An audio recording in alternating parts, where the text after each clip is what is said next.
Today in Flex in the City, we talk to Jonny Black, Head of Commercial and Strategy, Advisor Sector, abrdn, bringing the magic and sparkle of Disney to financial services. All that happening right now in Flex and the City.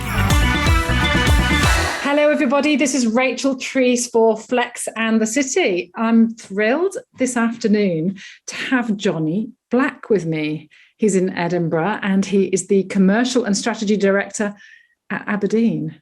Pleasure to have you, Jonny. Looking really forward to it. Looking forward to asking you some very pertinent questions about you and the industry. So, love to hear a little bit about how you came to be doing the job you're doing. Where did you grow up? Tell us a little bit about your life and how you came to be doing what you do. Yeah, I mean, the starting part is probably a bit dull in that I went to born in Edinburgh, school in Edinburgh, university in Edinburgh, although at Heriot Watt was which a actuarial specific kind of university degree, went on to an actuarial grad program at what was then called Standard Life. And 10 years later, find myself at the same company, although we've had a few different names along the way, now at abrdn, having kind of done the rounds in the actuarial world of counting dead people and working out what mortality rates should be and trying to predict the future. And now using those skills in a slightly different way to look at how we can better help clients and customers in managing their life savings. Yeah. So can you predict the future, Jonny? That's a game I gave up a long time ago. Absolutely. So as you know, Flex in the City is all about leadership and you're a very senior leader at abrdn. Who's the most inspiring leader that you've come across in your life thus far, either outside or inside financial services? So I've probably got a slightly odd answer to this, and I'm going to go quite broad. And I should clarify, never met them, but have read lots about them and just think what they did was fascinating in terms of being bold and courageous, which is Robert Iger, who was the CEO of the Walt Disney Company from 2005 to 2020, but was in the kind of backgrounds of that company for a very long time. The reason being, inherited a company that everybody knew and loved. The brand Disney is just so powerful across the globe, but it was struggling a bit. You know, when you look at it, it had run out of steam. The movies weren't doing very well anymore. Everything had got a bit stale and the financials were kind of in that space. And he just made some really bold moves that you look at it sometimes think, if you hadn't been in that seat, or if you hadn't the people around you giving you the courageousness to take that step, would the company be where it is? Whether it's buying Pixar or Marvel or Star Wars, or going all in on theme park spend and really pushing creativity to the front of a company that had got quite corporate, which when you're selling ultimately dreams, right? Which is what Disney's trying to do. Yeah. You kind of can't get too corporate because the person at the end of it doesn't really care. So I think just looking at somebody that was able to take those bold moves and bring people with them, both inside the company and outside the company, putting creativity at the heart and backing that up by data rather than letting that drive the story, just, gave that business a real shot in the arm. And kind of every day I sort of think, what's our version? What would we do? How would you put creativity at the heart of the financial services industry? So I think that's where you kind of have to step beyond product. I think we can think quite binary in financial services around, we offer, whether it's a fund or a stock or an ISA or a pension or whatever it may be in the customer's mind. But ultimately, what we are serving up is means to drive life goals. So how can we get, particularly in my world where we're looking more at the individual investor or the individual saver rather than a sort of institution, they've all got individual needs, goals, aspirations. And the creativity for me comes from how can we help them to get there? Because it's not just going to be, invest in that fund. It's going to be, there's a plan that needs to be developed. There's a way that we can help articulate that plan. There's a way that we can understand their needs because they're not going to come at it and talk in product language because why would they? That's what we're all trained to do. The piece of getting from A to B, I think the experience of that is really critical. And that's where we can make a whole world of difference versus where we are. So what I hear you saying is you're saying about really touching their hearts and touching their emotions. Well, ultimately, for me, that's what life savings are. And I kind of make a point of deliberately using the phrase life savings because that's what we're managing.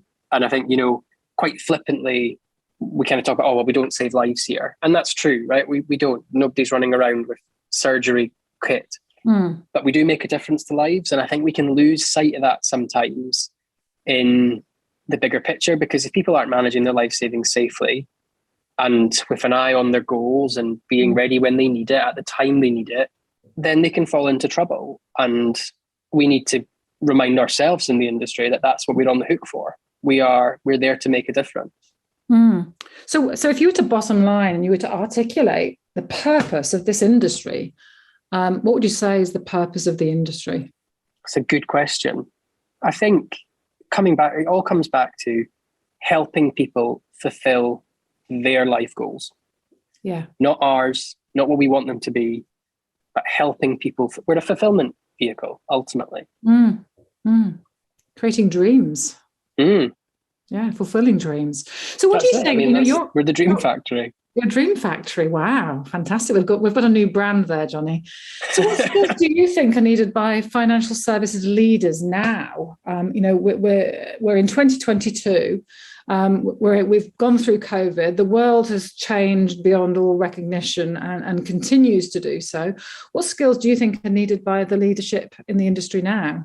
So I think the big thing for me is being able to get close to the person whose money it is, the person whose savings we are looking after, and understanding them. It's not that big homogenous blob anymore. It's not 5 or 6 institutions that you can look after and that will keep everything going, because that's not how the industry's operating anymore. You've got governments that are not giving enough to secure it because there's not enough spending. So you've then got to look after your own money, or the way that pensions work. And, you've now got a pot rather than an annuity and all that kind of stuff. People have more control over their own destiny at an individual level, at a one-to-one level. So for me, the big thing that we need to drive is how can we match that with one-to-one support? But that can't just be one-to-one support by scaling the industry up, because we already know that there's 20 million people in the country that are falling into a savings gap because they either should save and don't know how to, or they can't save, or they just don't know where to go and get help, or it's not affordable for them. So if we just try and throw more bodies at our existing processes, that doesn't solve that. Actually, I think the skill we need is to understand those individuals and their own needs, and try and map that through and be able to build those connections at a much more localized level than the kind of institutional side that we had before. Because even when you're dealing with institutions, they want to know what you're going to do for their underlying customers or policyholders or whoever it may be, because everybody's an individual. So that drive to understand, I think, is critical. And talking about individuals, is the industry doing enough to cater, to look after, a new generation of individuals? I think this is the real tough one. And I think that's where it all comes back to what matters. And homogenous groupings, we don't have any more type things. So I think the industry has a journey to go on, particularly for the younger generation. Great stat that we talk about internally all the time is there's this huge inheritance transfer that's due to come in the next 3 to 5 years. When you're talking trillions of money is going to transfer from one generation to the next through inheritance. And 50% of people that inherit money immediately sack or change the advisor that came with that inherited wealth. Not necessarily because it wouldn't be appropriate or that person doesn't know what they're doing, but they're just not relevant to the person that's inherited it because they've not built those connections. And as an industry, what we've got to do is make sure we can connect with that generation, because, and there's obviously commercial reasons why businesses want to do that, but actually more at an individual level, we need to help what's coming. That's a big thing that's going to happen, and people need to know what to do with that, because those life savings are critical for those individuals' future going forward. I mean, that's where the industry really has a focus to do, is to understand all the different segments of our customer base, of the population, what their needs are, who has savings and knows what to do with them, who could save but doesn't, who should save but doesn't, who who can't save and needs help. And then you've got the layer of advice on top of that. So not everybody will feel that advice is the right answer, but for many it is. And how do we get access to that? Because there's not enough advisors in the country. So there's a whole world of questions that starts to open up when you get down into that space. Absolutely. So we've talked about Disney. So I'm going to give you the power of being the fairy godmother in Cinderella. Excellent. And you can use this beautiful magic wand. Yep, I can see it already. Industry. What would you do? I would build a universal translator. Because I think as an industry, we love jargon. We've always loved jargon. I think how do we get rid of that? And I think some of the kind of newer players are doing really great work in that space in terms of trying to talk like the customer, talk like the consumer that is kind of benefiting from our services.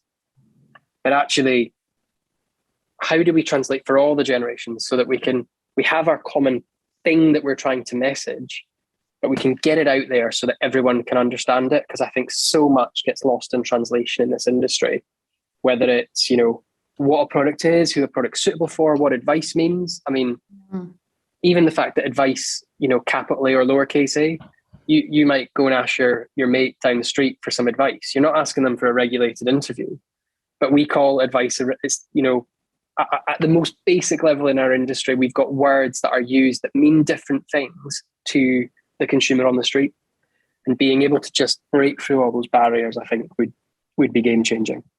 So a universal translator, so that we are able to communicate with generation X, generation X, Y, Z, whatever comes thereafter. Yeah. Fantastic. And how different, are these generations? I mean, the best example, and I'll use one that's totally unrelated to finance and sort of look into my personal life, I guess. Which Go on then, tell us about your personal life. Let's compare me and my father, or aunts, uncles, whoever, on ordering takeaway. Something that I quite enjoy. His generation, and him in particular, I wouldn't speak for the whole generation, but him in particular, he will pick somewhere that's, he can go into and he can deal with, or he can phone. I will actively avoid those places. If I can't order my Friday night takeaway on Just Eat or Deliveroo or Uber Eats or whatever brand of food delivery app you choose, I'm not doing it. I don't want to talk to somebody at the end of a Friday after a long working week. I want that food to just arrive. To be honest, if I could also click the button that says contactless delivery so that they just leave it on my doormat and walk away, that's ideal, because after a week of work, I just want to have my chicken nuggets. So I guess that's the, put that into the context of financial services. What does that mean? That's the kind of polar opposites on a basic need. The need for, I would like a takeaway on a Friday night, but the delivery mechanism, the way that I experience that and another person experiences that are totally different. Same outcome.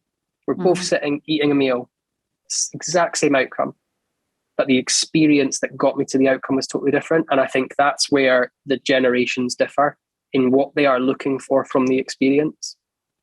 And So you've got your translator. Is there anything else that you think is needed to help us create sustainable performance in the industry? Because that's ultimately what we're talking about. It's all about performance, but it's about it being sustainable over the long term. Yeah, I think we need to find our relevance. I think we need to find what matters to the individual and actively get closer to the individual, understanding if there was a way that we could sort of, have that 30-second conversation, know exactly what it is you're trying to tell us, what your goals are.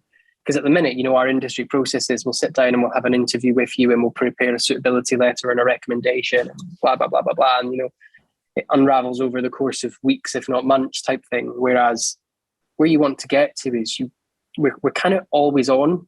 We always are with our clients some way or the other. And whether that's with big data or open banking, open finance, open data, however that fulfillment mechanism works, but that we get that much richer insight into what clients and customers are asking for without them actually asking for it. So it's almost in some sense, it's a step before the translator. So you don't even need the translator because we've already worked it out. Yeah, I'm hearing again, bringing, excitement and sexiness and dreams again back into to what it's all about. So Jonny, outside of being an actuary and being a leader in the industry and eating chicken nuggets, what else motivates you outside of work? I would say I've got more generally, I guess, I've got quite a big focus on diversity and inclusion. I think within work, I'm on the global kind of inclusion committee, but equally outside, always trying to sort of reinforce the value of authenticity and being yourself. I think don't underestimate the power of not hiding. And I think that's really important. And so the more we can do about that in, out, wherever of the workplace, that's one key thing. So I'll always be the champion of people that want to be themselves in whatever kind of angle that means for them. Trying to avoid using labels because I don't think that's necessarily the answer in that sense. I think, authenticity can mean whatever it wants to mean to whoever wants to think it.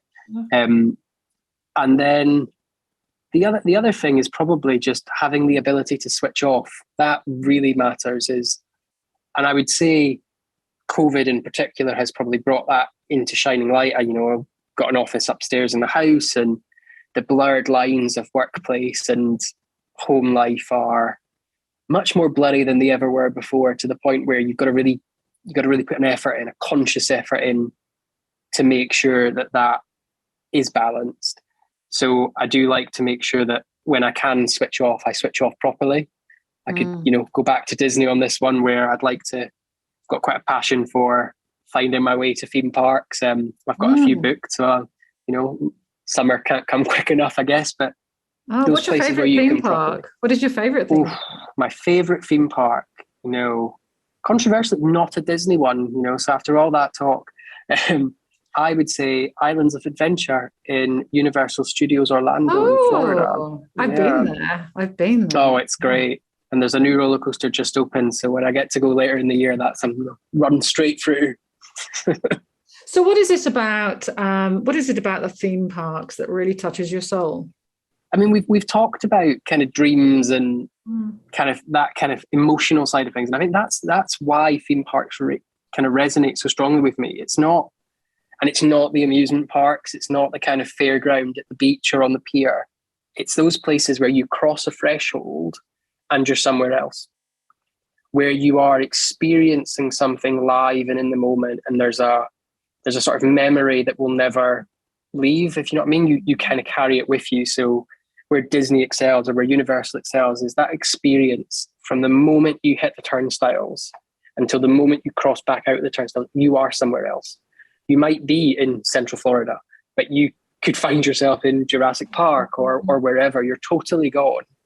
And you can just forget, all the troubles, the worries, everything. And it's like just that relief, that kind of weight off the shoulders. You suddenly feel weightless. And I just think that's brilliant. The fact that our industry can have that impact on people is, for want of a better word, magnificent. Like, it's just brilliant. Jonny, I would like to invite you. So here's my coaching wish for you. My coaching wish for you and the invitation for you is to become the CEO of the Dream Factory for the financial services industry. Thank you so much for being on Flex in the City. It's been an absolute pleasure to have you. Thank you so much. Excellent. That was great. You just listened to Flex in the City. Catch us on our next episode.